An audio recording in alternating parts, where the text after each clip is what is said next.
Hey guys, welcome back to my channel. In this video, I'll show how to lock your Facebook app. Please make sure to watch this video to the very end so you don't miss out on important information and make any mistakes. In saying that, let's dive in. Alright guys, in order to lock your Facebook app, you need to head over to your Play Store and download an app.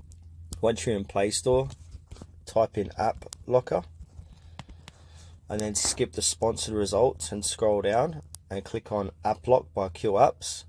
Has over 10 million downloads. Click on install and give that a few moments to download and install. Alright, once that is downloaded and installed, click on open. Click on allow. Then click on start, bottom of the page. And you've got a few different options here.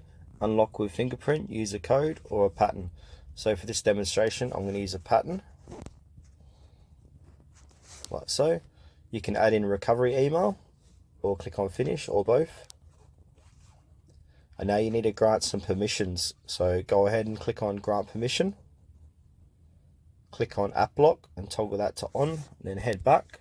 There'll be another one to do. So click on grant permission again. Click on app lock, toggle that on, head back. And now you want to search for Facebook, or you can just hit the magnifying glass and do a search. So Facebook, click on that little lock